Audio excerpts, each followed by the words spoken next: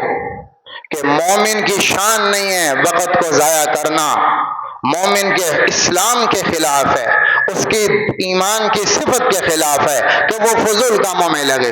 ایک منٹ ضائع کرنا بھی مومن کی شان نہیں ہے، اور میں اور آپ گھنٹوں گھنٹوں ضائع کر رہے ہیں ایک ایک مجلس میں بیٹھے، فضول مجلس، فضول مجلس۔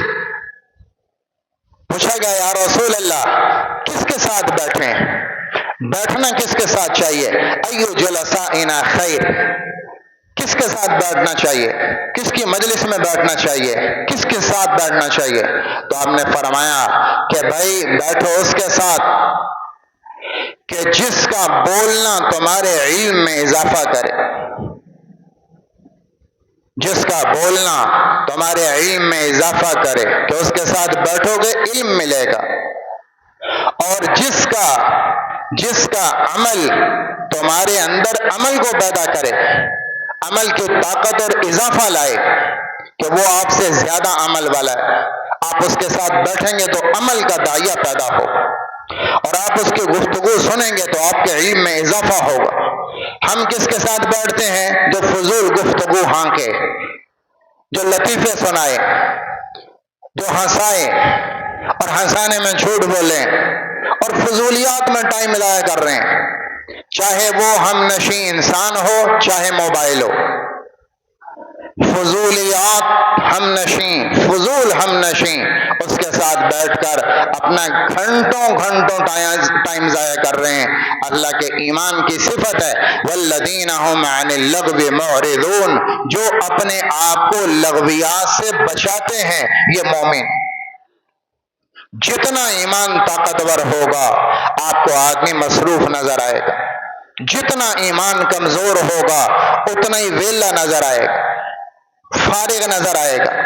مومن کبھی فارغ نہیں ہوتا، مومن اپنے آپ کو ہر وقت محنت میں لگاتا ہے، ہر وقت محنت میں لگاتا ہے۔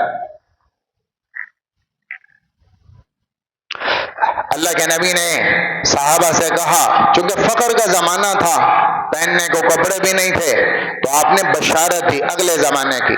آپ نے کہا ایک وقت ایسا آئے گا کہ آج تمہیں بدن پہ پہننے کو کپڑے نہیں، ایک وقت ایسا مالداری کا آئے گا کہ لوگ دیواروں کو کپڑے پہنائیں گے جیسے بیت اللہ کو کپڑا پہنایا جاتا ہے، پردے دیواروں پہ لٹکیں گے۔ آج پہننے کو کوئی نہیں، کل دیواریں سجے ہوں گی کپڑوں سے، اتنی مالداری آئے گی۔ صحابہ نے کہا یا رسول اللہ ایسا ہوگا؟ کہا ہوگا۔ کہا یا رسول اللہ پھر تو اس وقت ہم بڑے فارغ ہوں گے اور فارغ ہو کر اللہ کا خوب ذکر کریں گے، چونکہ ٹینشن ہی کوئی نہیں ہوگی تو ہم اللہ کا ذکر کریں گے، نمازیں پڑھیں گے، قرآن پڑھیں گے، ہم اللہ اللہ کریں گے، جنت کی خوب محنت کریں گے، چونکہ دنیا سے ہمیں فرصت ہو جائے گی، اس دن تو ہم بڑے اچھے حال میں ہوں گے۔ آپ نے کہا نہیں، آج تم اس سے زیادہ اچھے حال میں ہو، آج محنت میں لگے ہو، بے شک کپڑے کوئی نہیں، لیکن مسلمان فارغ نہیں رہ سکتا۔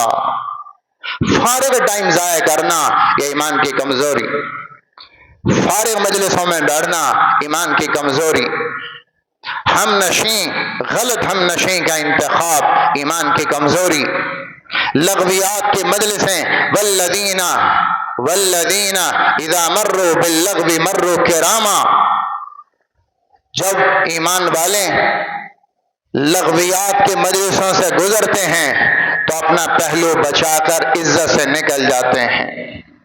میرے محترم بھائیو، لغو سے بچنا ایمان کا حسن ہے، اسلام کا حسن ہے۔ موبائل پہ بیٹھے ہیں، لغویات گھنٹے ضائع ہو رہے، ایک کام کی بات نہیں، ایک فائدے کی بات نہیں، فضول ٹائم ضائع کر رہے ہیں۔ مجلسوں میں بیٹھتے ہیں، وہ دوست تلاش کرتے ہیں جو فضول بکواس کرنے میں اچھا ہو، ذرا طبیعت بہل جائے گی، جو فضول بکواس کرے اور جس کی گفتگو میں ایک فائدے کی بات نہیں، پہیلیاں ہیں، جھوٹ ہیں۔ حالانکہ اللہ کے نبی نے کہا جھوٹ بولنا حرام ناجائز، اگرچہ مذاق میں بولا جائے، مذاق میں جھوٹ بولنا بھی حرام، اور آپ نے فرمایا سب سے بڑا گھاٹے والا وہ ہے جو کسی کو ہنسانے کی خاطر جھوٹ بول کر اپنی آخرت برباد کر دے، تاکہ لوگ ہنسیں، اس کے لیے جھوٹ بولتا ہے، غلط بات کرتا ہے تاکہ لوگ ہنسیں، کسی پر تانا کستا ہے، کسی پر بہتان لگاتا ہے، کسی کا مذاق اڑاتا ہے، کسی پر تانے کا جملہ بولتا ہے تو لوگ ہنستے ہیں۔ دوسروں کو ہنسانے کی خاطر جس نے اپنے ایمان کو بیچا، اللہ کے نبی نے کہا اس سے بڑا خسارے والا کوئی جو ہنسانے کی خاطر ایمان بیچ ڈالے۔ تو میرے محترم بھائیو، دوسری صفت ہے والذین هم عن اللغو معرضون، اپنے آپ کو لغویات سے بچاؤ، فضول چیزوں سے، فضول مجلسوں سے بچاؤ۔ تیسری صفت والذین هم للزکاة فاعلون، کامیاب مومن وہ ہیں کہ ایک تو زکوٰۃ دیتے ہیں اپنے مال کی، صرف جہاں قرآن میں نماز آئی ہے ساتھ زکوٰۃ آئی، جہاں نماز آئی ہے ساتھ زکوٰۃ آئی ہے۔ نماز اور زکوٰۃ چاہے وہ زکوٰۃ کے عنوان سے آئی، چاہے وہ انفاق کے عنوان سے آئی، چاہے وہ صدقے کے عنوان سے آئی، لیکن نماز کے ساتھ اللہ زکوٰۃ کو لاتا ہے۔ جہاں نماز آتی زکوٰۃ آتی۔ یقیمون الصلاۃ وینفقوا، اقاموا الصلاۃ وآتوا الزکاۃ۔ نماز اور زکوٰۃ، نماز اور زکوٰۃ، ان دونوں کو اللہ نے اکٹھا کیا کہ کوئی نمازی ایسا نہیں ہو سکتا جو نماز پڑھے اور زکوٰۃ نہ دے۔ عبداللہ بن عباس تو یہ فرماتے ہیں دونوں میں سے ایک کرے ایک نہ کرے دوسرا قبول نہیں۔ نماز پڑھتا زکوٰۃ نہیں دیتا تو نماز قبول نہیں، زکوٰۃ دیتا نماز نہیں پڑھتا تو زکوٰۃ قبول نہیں۔ دونوں جڑی ہوئی چیزیں۔ اقاموا الصلاۃ وآتوا الزکاۃ، یہ اللہ نے دونوں کو جوڑا ہے۔ اس پر تو حضرت ابو بکر رضی اللہ عنہ نے جہاد کا اعلان کیا، من فرق بین الصلاۃ والزکاۃ، جو نماز اور زکوٰۃ میں فرق کرے گا ابو بکر اس سے جہاد کرے۔ کہ لوگوں نے کہا ہم نماز پڑھیں گے پر زکوٰۃ نہیں دیں گے، نماز پڑھیں گے، کلمہ پڑھیں گے، اللہ اللہ کریں گے، سب کچھ کریں گے پر زکوٰۃ نہیں دیں گے۔ اس پر ابو بکر نے اعلان کیا من فرق بین الصلاۃ والزکاۃ، نماز اور زکوٰۃ کو اللہ نے اکٹھا کیا ہے، جو ان کو الگ کرے گا کہ میں نماز پڑھوں گا پر زکوٰۃ نہیں دوں گا، ابو بکر اس سے جہاد کرے۔ یہ دو اکٹھی چیزیں ہیں، نماز اور زکوٰۃ۔ کتنے نمازی ہیں زکوٰۃ نہیں دیتے، بخیل نمازی، بخیل، صدقہ نہیں دیتے، نماز نہیں دیتے، زکوٰۃ نہیں دیتے، نمازی ہیں پر بخیل، ان کی نمازوں کی قبولیت میں شک ہے۔ اور کتنے لوگ ہیں صدقہ خیرات زکوٰۃ بہت کرتے ہیں پر نماز نہیں پڑھتے، کہتے ہیں جی اصل تو خدمت ہے، اصل تو انسانیت کا درد ہے، نماز سے کیا ہوتا ہے، نماز سے کیا ہوتا ہے، یہ بھی غلطی ہے۔ اور جو کہتے ہیں نماز پڑھو زکوٰۃ سے کیا ہوگا، نماز سے سارے کام بن جائیں گے، یہ بھی غلط ہے۔ تو زکوٰۃ فاعلون، زکوٰۃ دیتے ہیں ناپ تول کر۔ میرے نبی نے کہا کوئی اللہ کے نبی سے پوچھے تو صحیح کہ ہماری معیشت خراب ہے، کوئی اللہ کے نبی سے پوچھے تو صحیح کہ آپ سب سے بڑے معیشت دان ہیں، آپ ہماری معیشت حل کریں۔ آپ نے وہاں معیشت کا مسئلہ حل کیا اس عرب کی زمین پر جہاں ایک دانہ غلے کا نہیں ہوتا، جہاں کوئی فیکٹری نہیں، جہاں کوئی کارخانہ نہیں، جہاں کچھ بنتا نہیں تھا، جہاں کچھ اگتا نہیں تھا، ساری چٹیل زمین، اور وہاں پہ اللہ کے نبی نے حکومت کی اور آپ نے ایسی معیشت کا نظام بنایا کہ کسرا اور کیسر آپ سے سیکھنے آ رہے تھے۔ اس چٹیل زمین اور چٹیل ملک میں آپ نے معیشت کو کھڑا کر دی۔ اس سے بڑا معیشت دان دکھاؤ؟ یہاں فیکٹریاں ہیں، کارخانے ہیں، اور پانی کی وافر مقدار ہے، ندیاں اور نہریں ہیں، اور سرسبز زمین ہے، اور غلہ اور اناج ہے، اور اتنے سارے وہ اسباب ہیں رزق کے، اس کے باوجود بڑے بڑے ڈگری ہولڈر، بڑے بڑے معیشت دان اور ان کی بڑی بڑی ٹیمیں بیٹھ کر پاکستان کی معیشت کا مسئلہ حل نہیں کر پائے۔ یہ بھی تو معیشت دان ہے۔ خالی زمین، خالی زمین، کوئی زراعت نہیں، کوئی دریا نہیں، کوئی ندی نہیں، کوئی نہر نہیں، اور 10 لاکھ مربع میل پر اللہ کے نبی نے حکومت فرمائی اور آپ نے سارے معیشت کا مسئلے حل کر دیے۔ خوشحال لوگ ہو گئے آپ کی حکومت میں، آپ سے بڑا معیشت دان کوئی نہ تھا۔ تو کوئی اللہ کے نبی سے تو بھی پوچھے کہ آپ نے کیسے معیشت کو حل کیا، اور معیشت کیسے حل کی جاتی۔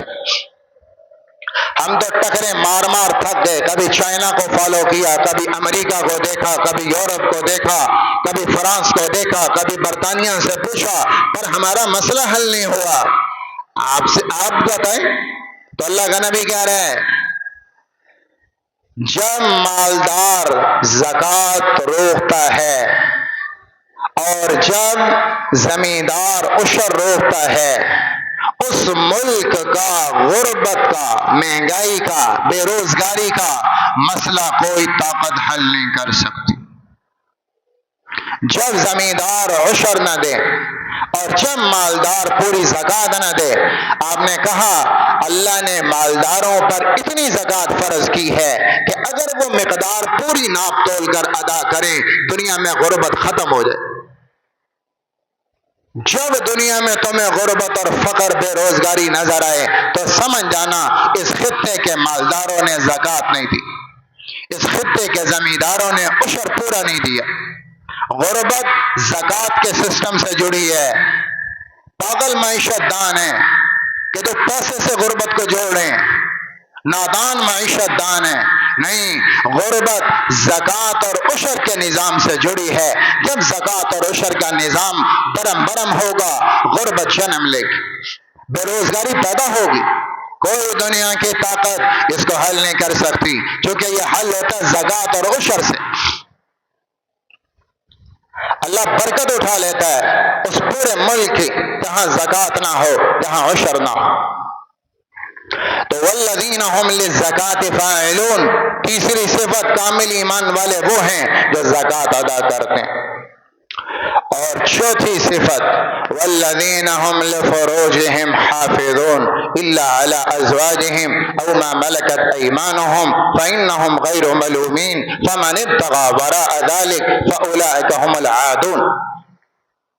چوتھی صفت جو اپنی شرمگاہوں کی حفاظت کرتے ہیں، جو اپنی عصمت کی حفاظت کرتے ہیں، جو اپنی حیا پاک دامنی کی حفاظت کرتے ہیں، یہ کامل ایمان کے ساتھ یہ جڑا ہوا ہے۔ ایمان کی طاقت کے ساتھ اللہ نے اس کو جوڑا ہے۔ قل للمؤمنین یغضوا من ابصارهم ویحفظوا فروجهم ذلک ازکی لهم۔ پہلے اللہ مردوں سے بات کرتا ہے، یہ سارے ایمان والے، یہ سارے مرد، ان سے آپ کہہ دیں آنکھوں کو جھکاؤ تو نظر کو جھکاؤ گے تو شرمگاہ بچے گی۔ دو چیزوں کو جوڑا ہے، یغضوا من ابصارهم، یہ ابتدا ہے کہ نظر سے ابتدا حفاظت شروع ہوتی ہے۔ نظر سے، نظر کو بچاؤ، یہ پہلا سٹیپ ہے، یہ پہلا مرحلہ ہے۔ اگر زنا سے بچنا ہے، اگر بے حیائی سے بچنا ہے، اگر شرمگاہ کو محفوظ کرنا ہے، اگر اپنی عصمت اور حیا اور پاک دامنی کو بچانا ہے تو اس کا پہلا مرحلہ اللہ حرام کرتا ہے کہ نظر بچاؤ، نظر بچاؤ۔ نظر بے قابو ہو تو تم شرمگاہ نہیں بچا پاؤ گے، تم حیا نہیں بچا پاؤ گے۔ اگر نظر بے قابو ہو تو کہا نظر نیچے کرو، یہ مردوں سے اللہ کہہ رہا ہے، تو شرمگاہ بچاؤ گے۔ ذالک ازکی لہم، اس سے معاشرہ پاک ہوگا۔ پھر اللہ نے الگ سے کہا عورتوں کو، وقل للمؤمنات یغضضن من ابصارهن ویحفظن فروجهن، آپ سارے ایمان والی عورتوں کو بھی الگ سے کہیں، اسپیشل کہیں کہ تم بھی اپنی نظریں جھکاؤ تو اپنی شرمگاہ کو بچا پاؤ گے۔ حالانکہ قرآن الگ الگ نہیں کہتا، مردوں کو حکم دیتا ہے، عورتوں کو ضمن میں حکم آ جاتا ہے۔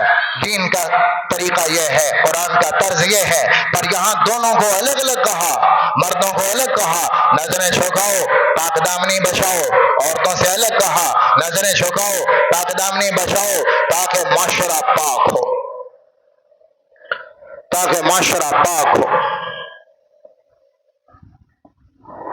ایمان آئے گا تو نظر جھکے گی، ایمان آئے گا تو شرمگاہ کی حفاظت ہوگی۔ اور اللہ کے نبی نے کیا کہا، من یضمن لی ما بین لحییہ وما بین رجلیہ اضمن لہ الجنہ۔ تم دو چیزوں کی مجھے گارنٹی دے دو، دو چیزیں، ایک زبان جو جبڑوں کے بیچ میں ہے اور ایک شرمگاہ، ان دو کو تم غلط استعمال نہیں کرو گے، تم ان دو کی مجھے ضمانت دے دو، میں تمہیں اللہ سے جنت لے کے دوں گا، میں گارنٹی دیتا ہوں۔ تم زبان اور شرمگاہ ان دو کو بچاؤ گے اور مجھے ضمانت دے دو، میں تمہیں جنت کی ضمانت دیتا ہوں۔ تم یہ دو چیزیں غلط استعمال نہ کرو۔ اور آپ نے کہا پوچھا گیا یا رسول اللہ سب سے زیادہ جنت پہنچانے والی چیز کیا ہے؟ ما اکثر ما یدخل الجنہ، سب سے زیادہ لوگوں کو جنت میں پہنچاتی ہے کون سی چیز؟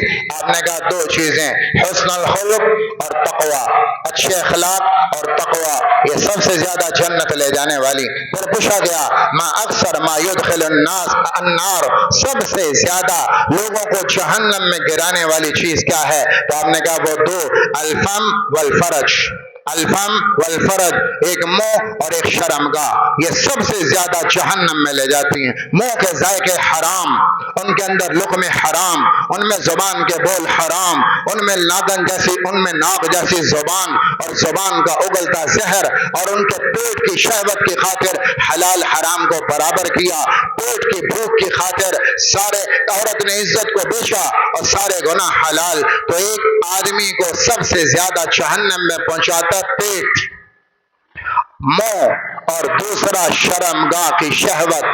شرمگاہ کی شہوت، نظر غلط ہو گئی، شرمگاہ میں شہوت تو ہاتھ غلط اٹھے گا، غلط جذبوں سے اٹھے گا، نظر اور شرمگاہ کی شہوت تو بول غلط بولا جائے گا، اور شرمگاہ کی شہوت تو قدم شہوت سے اٹھے گا۔ میرے نبی نے کہا آنکھ زنا کرتی، کان زنا کرتے ہیں، ہاتھ زنا کرتے ہیں، زبان زنا کرتی ہے، پاؤں زنا کرتے ہیں، اور پھر شرمگاہ اس کی تصدیق کرتی ہے اور اس پر مہر لگاتی ہے۔ پوچھا گیا یا رسول اللہ ہاتھ کیسے زنا کرتے ہیں، زبان کیسے زنا کرتی ہے؟ آپ نے کہا ہاتھ کا، آنکھ کا زنا دیکھنا ہے، جس نے شہوت سے نظر ڈالی ہے زانی ہے، جس نے شہوت سے بول سنا عورت کا یہ زانی ہے، اس کے کان زانی ہیں، یہ زنا کر رہا۔ جس نے شہوت سے پکڑا اور چھوا اور ہاتھ لگایا یہ زانی ہے، اس کے ہاتھ زنا کر رہے ہیں۔ جس نے شہوت سے اس طرف کو قدم اٹھائے یہ زنا والی طرف قدم اٹھا رہے ہیں، اس کے قدم زانی۔ صرف شرمگاہ سے زانی نہیں بنتا، آنکھیں بھی زانی ہیں، کان بھی زانی ہیں، ہاتھ بھی زانی ہیں، اور پاؤں بھی زانی ہیں، پورا وجود شرمگاہ کے زنا اور شہوت کی وجہ سے زانی ہو جاتا ہے۔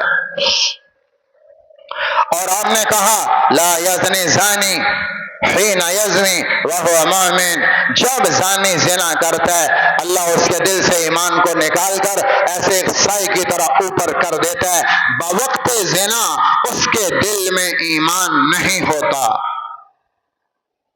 شرمگاہیں بچاؤ، کہا کیسے بچیں گی؟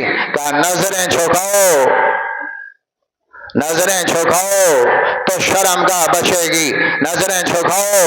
عورت سے الگ کہا، مرد سے الگ کہا، ورنہ نہ خاندان بچا پاؤ گے، اور نہ عزتیں بچا پاؤ گے، نہ عصمتیں بچا پاؤ گے، اور نہ شرافتیں بچا پاؤ گے، اور نہ اپنے حسب نسب بچا پاؤ گے، اور نہ خاندان کی طہارت اور پاکی کو بچا پاؤ گے۔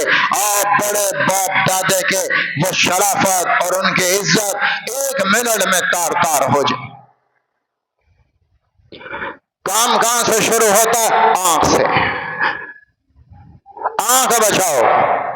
عمیر بن حبیب سلمی شاہ روم نے پکڑا 8 ساتھیوں کے ساتھ، عمر بن عبدالعزیز رحمت اللہ علیہ کا زمانہ تھا، پکڑا سامنے لایا، پہلے عیسائیت کو پیش کیا، عیسائی ہو جاؤ چھوڑتے ہیں، انہوں نے کہا نہیں ہوتے، پھر وہ دھمکی بھرایا، تیل کا کڑایا، اس میں نیچے جلائی آگ، اور عمیر کے ساتھیوں کو پکڑا اور آگ میں ڈالا، وہ 1 منٹ میں جل بھن کر ختم ہو گئے۔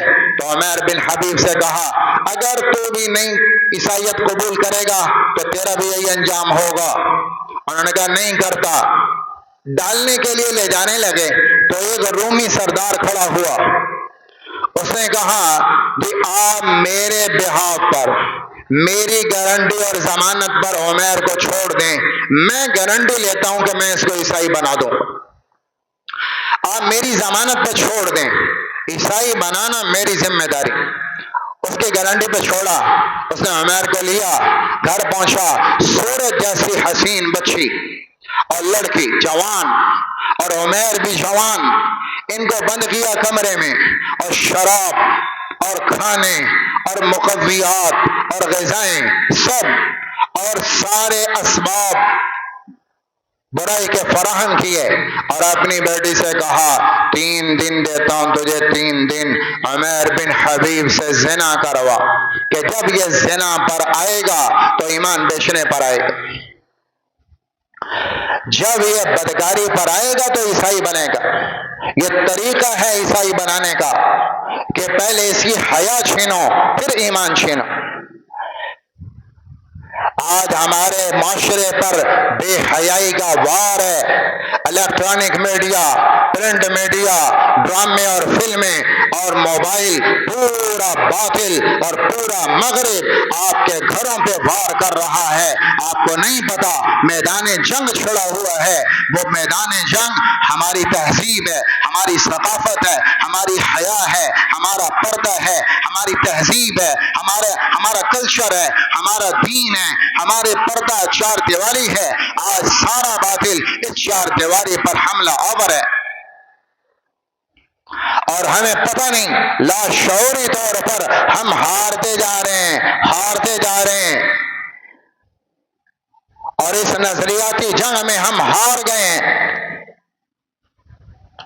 مسلمان بچیاں پردے اتر گئے، مسلمان گھر کی خاتون بے حیا ہے، مسلمان گھر کی خاتون ناچ رہی ہے، ہم ہار گئے اور باطل جیت گیا، ہمارا پردہ اتر گیا، ہماری چنیاں چھن گئیں، ہماری عورت عزت بیچنے پر آ گئی، ہماری عورت کی 4 دیواری ختم ہو گئی، اور باپ بھی خوش ہے، ماں بھی خوش ہے۔ کبھی وہ 4 دیواری تعلیم کے نام پر بکی، اور کبھی وہ 4 دیواری نوکری کے نام پر بکی، کبھی وہ 4 دیواری 4 ٹکے پر بکی، اور کبھی وہ 4 دیواری کسی اور عنوان اور خوبصورت ٹائٹل کے ساتھ بکی، اور ہمیں نہیں پتا چلا، ہم ٹائٹل پہ خوش ہوتے رہے اور ہماری حیا بک گئی، ہمیں پتہ نہیں چلا۔ اسی کو تو کہا تھا وائے ناکامی متائے کارواں جاتا رہا، کارواں کے دل سے احساس زیاں جاتا رہا، لٹ گئے اور لٹنے کا پتہ کوئی نہیں۔ تو عمیر کو کہا بیٹی کو 3 دن ہیں زنا کروا، 3 دن زور لگایا، 3 دن، اور 3 دن میں عمیر بن حبیب سلمی نے آنکھ اٹھا کے نہیں دیکھا۔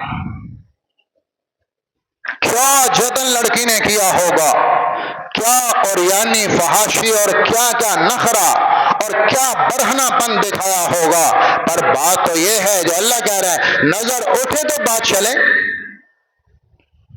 3 دن میں دیکھا نہیں، لڑکی ہر جتن کر کے تھک گئی۔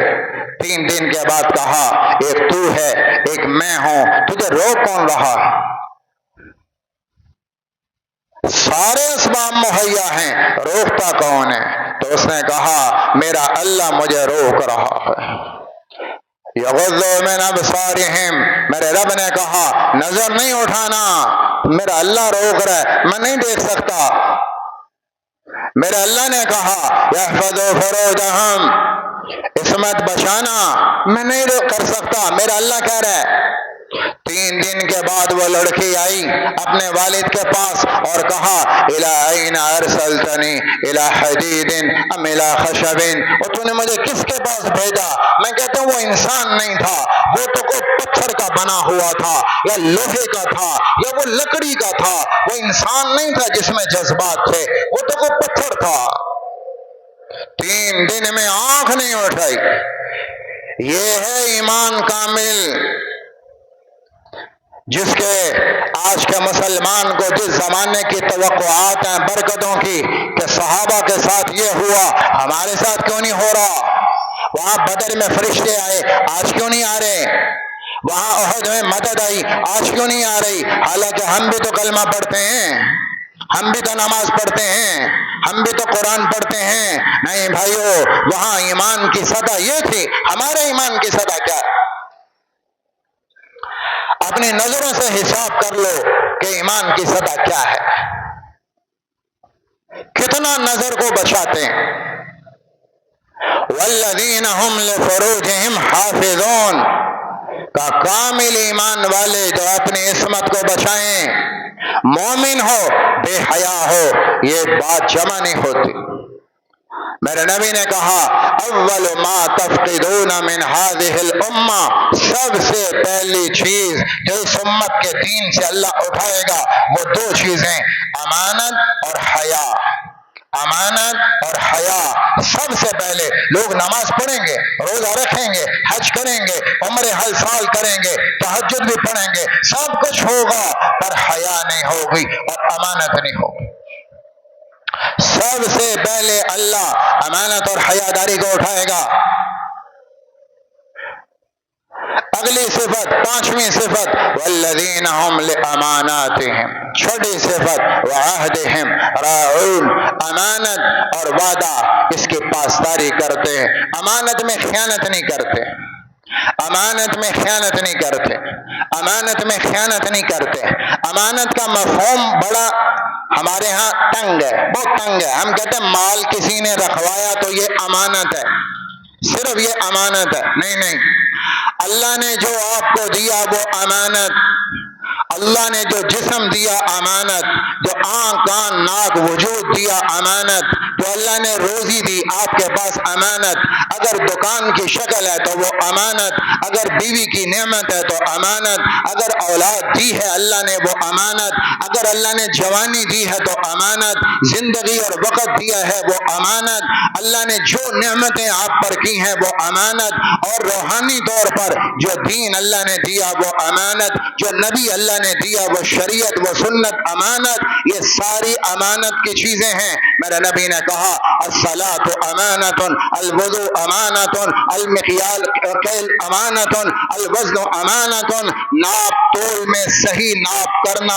امانت ہے، صحیح ماپنا امانت ہے، وضو بھی امانت ہے، نماز بھی امانت ہے، دین سارا امانت ہے۔ ہمارے ہاں تصور یہ ہے کہ صرف مال امانت نہیں ہے، جو نماز نہیں پڑھتا یہ خیانت کرتا ہے، جو وضو نہیں کرتا یہ خائن ہے، صرف وہ خائن نہیں جو مال میں گڑبڑ کرتا ہے، جو دین میں نہیں آتا یہ بہت بڑا خیانت کرنے والا، جو اللہ کے جسم کو دیے ہوئے جسم کو اللہ کے نافرمانی پر استعمال کرتا ہے، آنکھ غلط ہے، کان غلط ہے، وجود غلط ہے، زبان غلط ہے، ہاتھ غلط ہے، یہ امانت دار نہیں ہے، یہ خائن ہے، یہ اللہ کا خائن ہے۔ جس نے مال کو غلط لگایا یہ اللہ کا خائن ہے، جس نے اولاد کو غلط استعمال کیا اور غلط تربیت کی یہ اللہ کا خائن ہے۔ یہ صرف وہ نہیں جو مال میں خیانت کرے، اللہ کے ہاں امانت کا مفہوم بہت بڑا ہے۔ امانت سب سے پہلے، ابھی میں نے بتایا اللہ کے نبی نے کہا سب سے پہلے امت سے جو اٹھایا جائے گا وہ امانت کا۔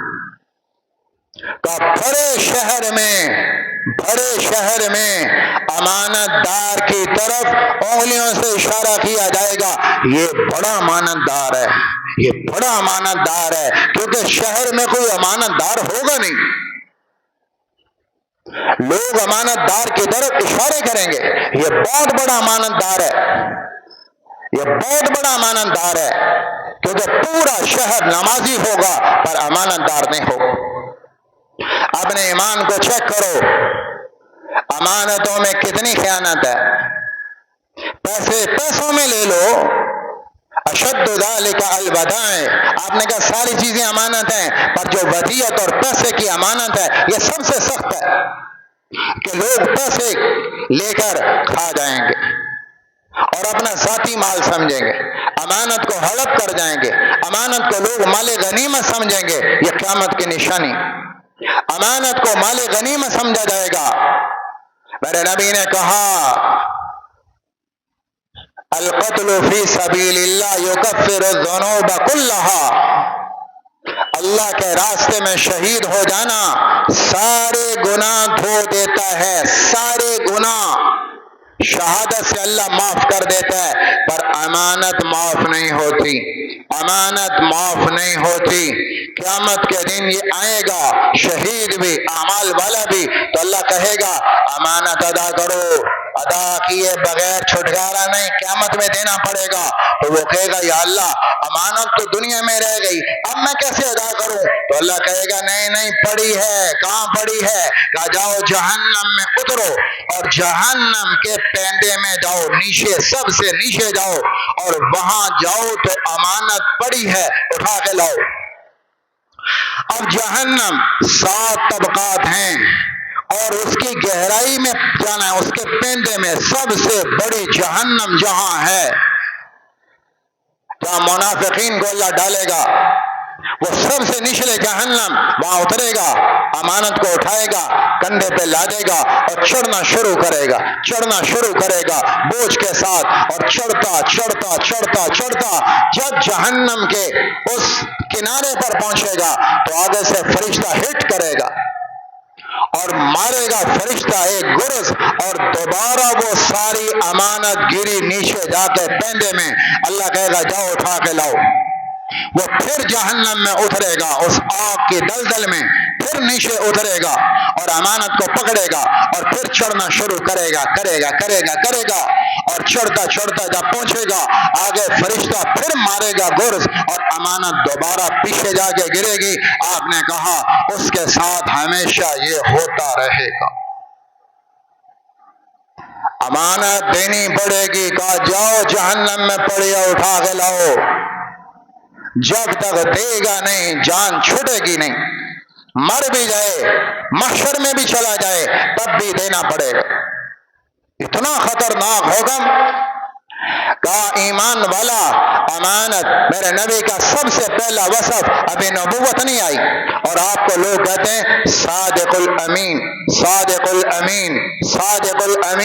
آپ کا نام نہیں لیتے تھے، آپ کو صادق الامین کہتے تھے، ایک سچ بولنے والا، ایک امانت دار جس نے 40 سال کی زندگی میں کبھی جھوٹ نہیں بولا، کبھی خیانت نہیں کی۔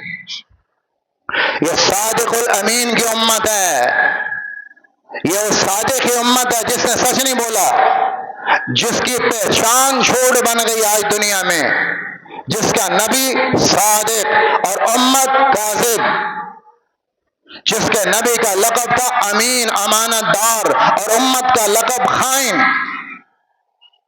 جب مسلمان کا دنیا میں تصور آتا ہے تو خیانت کا تصور آتا ہے، جب مسلمان کا تصور آتا ہے تو ساتھ جھوٹ اور دھوکے کا تصور آتا ہے۔ ساری دنیا میں جھوٹ اور دھوکے کی پہچان بن گئے۔ وہ امت جس کا نبی صادق تھا، جس کا نبی امانت دار تھا، جس کا نبی زبان کے پاس پر، زبان کے بول پر جان دے دیتا، زبان دشمن کو بھی دی ہو تو غداری نہیں، بداہدی نہیں، غداری نہیں، دشمن کو بھی زبان دی ہو تب بھی سچ بولنا پڑے گا۔ والذین هم لاماناتهم وعہدهم راعون، یہ 5ویں اور 6ٹھی صفت اہل ایمان کی، امانت داری اور زبان کا پاس، امانت داری اور زبان کا پاس، اس کا خیال کرتے ہیں۔ اور 7ویں صفت ایمان والوں کے اللہ بتاتا ہے والذین هم علی صلواتهم یحافظون، جو اپنی نمازوں کے ٹائم ٹیبل کی بڑی حفاظت کرتے ہیں، نمازوں کے ٹائم ٹیبل کی بڑی حفاظت کرتے ہیں۔ کب ہوگا نماز کا ٹائم، کہیں نماز رہ نہ جائے، کہیں جماعت آگے پیچھے نہ ہو جائے، کہیں میری تکبیر اولیٰ فوت نہ ہو جائے، اور نماز میں وضو اچھا ہو، کہیں وضو میں اوپر نیچے نہ ہو جائے، کوئی سنت رہ نہ جائے، کوئی ادب رہ نہ جائے، نماز کی ادائیگی میں کوئی ادب رہ نہ جائے۔ یہ اپنی نمازوں کی حفاظت، یہ ایمان کی علامت۔ آپ نے کہا 7 آدمی قیامت کے دن اللہ عرش کے سائے میں بٹھائے گا، ان میں ایک آدمی وہ ہے رجل قلبہ معلق بالمساجد، جس کا دل مسجد سے اٹکا، مسجد میں نماز پڑھ کے آتا ہے، پھر دیکھتا ہے تھوڑا ٹائم رہ گیا، نماز کی تیاری میں تھوڑا ٹائم رہ گیا، میں نے جانا ہے، اذان ہونے والی ہے، اتنے بجے نماز ہے، اس کا دل مسجد سے اٹکا ہوا ہے، اس کا دل مسجد میں اٹکا ہوا ہے، ابھی میں نے جانا ہے، پھر اذان ہونے والی ہے، پھر میں نے جانا ہے۔ یہ آدمی قیامت کے دن اللہ کے عرش کے سائے میں ہوگا۔ تو جو نمازوں کی حفاظت کریں، یہ 7 صفات پیدا کر لیں ایمان کے ساتھ، ایمان والے یہ 7 صفات پیدا کریں اپنے اندر۔ نماز میں خشوع ہو، لغویات سے بچنا ہو، اور اپنے زکوٰۃ کو ادا کریں، اپنی شرمگاہ اور پاک دامنی کی حفاظت کریں، امانت کا پاسداری کریں، اپنی زبان کا عہد پورا کریں اور اپنی نمازوں کے اوقات کی حفاظت کریں، یہ 7 کام کر لیں، اللہ بشارت دیتا ہے اولئک هم الوارثون الذین یرثون الفردوس هم فیہا خالدون۔ یہ 7 ایمان والے صفتیں لے آؤ، میں وعدہ کرتا ہوں صرف جنت کا نہیں، جنت الفردوس عطا کروں گا۔ قرآن وعدہ کر رہا ہے یرثون الفردوس، میں تمہیں جنت الفردوس کا مالک بناتا ہوں، تم یہ 7 کام کر کے آ جاؤ۔ کوئی غریب آئے، کوئی مالدار آئے، کوئی کالا آئے، کوئی حبشی آئے، کوئی سفید آئے، کوئی گورا آئے، کوئی اعلیٰ حسب کا، کوئی پست حسب کا، کوئی اس زمانے کا، کوئی اگلے زمانے کا، کوئی کسی خاندان کا ہو، مالدار ہو غریب ہو کوئی فرق نہیں پڑتا، سفید ہے کالا ہے کوئی فرق نہیں پڑتا، مدینے کا رہنے والا یا امریکہ کا کوئی فرق نہیں پڑتا، یہ 7 کام ایمان کے ساتھ کر کے آ جائے، میری طرف سے جنت الفردوس کی گارنٹی۔ یرثون الفردوس، میں تمہیں فردوس دیتا ہوں، پیسے پر نہیں، دولت پر نہیں، ڈگری پر نہیں، خاندان پر نہیں، حسب نسب پر نہیں، مفت جنت ہے، 7 صفات کر کے آ جاؤ۔ تو میرے بھائیو اپنے ایمان کو صفات کے ساتھ جوڑو۔ ہمارے پاس صرف ایمان ہے پر صفات کوئی نہیں، اس کو تبلیغ میں بار بار بولا جا رہا ہے، ایمان کو صفات کے ساتھ جوڑو، ایمان میں صفات پیدا کرو، ایمان میں رنگ بھرو، ایمان کو عمل کے ساتھ جوڑو، ایمان کو صفات کے ساتھ جوڑو، ورنہ خالی ایمان ہوگا صفات نہ ہوں گی تو مشکل ہوگی۔ ایمان صفات کے ساتھ آتا ہے، ہمارا ایمان کام نہیں کر رہا، صفات نہیں لا رہا، کنیکشن پیدا نہیں کر رہا، ہمارے اندر تبدیلی نہیں لا رہا، بس ایمان جملے تک ہے، ایمان بول تک ہے، ایمان زبان تک ہے، ہمارا ایمان ہمیں حیا پر نہیں لاتا، ہمیں امانت پر نہیں لاتا، ہمیں زبان کی سچائی پر نہیں لاتا، ہمیں نماز پہ کھڑا نہیں کرتا، ہمیں اللہ کے سامنے خشوع میں نہیں لاتا، ہمارا ایمان ہمیں سجدوں میں نہیں جھکاتا، ہمیں پاک دامن نہیں بناتا، ہماری عورت کو 4 دیواری میں نہیں لاتا، اس کو پردے میں نہیں لاتا، ہمارا ایمان ہمارے اندر کوئی انقلاب پیدا نہیں کر رہا، تو یہ ایمان ہمیں یہاں سے اٹھا کے جنت میں کیسے پہنچائے؟ جو ایمان بستر سے اٹھا کے نماز پہ نہیں لاتا، وہ ایمان بستر سے قبر سے اٹھا کے جنت کیسے لے کے جائے؟ ایمان میں طاقت کوئی نہیں۔ اس لیے بھائیو اللہ تعالیٰ ایمان کے ساتھ صفات مانگتا ہے، صرف ایمان نہیں، ایمان کے ساتھ صفات، یہ ایمان کے ساتھ جب صفات ملتی ہیں اس پر اللہ مہر لگاتا ہے، قد افلح، ان ایمان والوں پر اللہ مہر لگاتا ہے، یہ کامیاب ہیں، یہ سکسیسفل ہیں، چاہے ان کے پاس ایک آنا نہ ہو تب بھی یہ سکسیسفل زندگی ہے، چاہے یہ غریب ریڑھی والا ہو تب بھی کامیاب ہے، چاہے یہ کچے گھر میں رہتا ہے تب بھی کامیاب ہے، چاہے اس کے بعد کھانے کو نہیں یہ کامیاب ہے، لوگ کہیں گے ناکام ہے، میں کہتا ہوں کامیاب ہے، قد افلح، کامیابی کی مہر لگاتا ہوں۔ اس لیے بھائیو اپنے ایمان کو صفات کے ساتھ جوڑو اور اپنے اندر ان صفات کو پیدا کرو، اور ان 10 صفات پر میں حدیث بتاؤں، اللہ کے نبی نے کہا جب یہ آیتیں آئیں 10 آیتیں، یہ 10 آیتیں آئیں تو آپ نے فرمایا لقد انزل علی 10 آیات من اقامہن دخل الجنہ، آج اللہ نے مجھ پہ 10 آیتیں اتاری ہیں جو میں نے پڑھ کے سنائی ہیں، جو ان 10 آیتوں پر کھڑا ہو جائے اللہ اس کو جنت الفردوس میں داخل کرے گا۔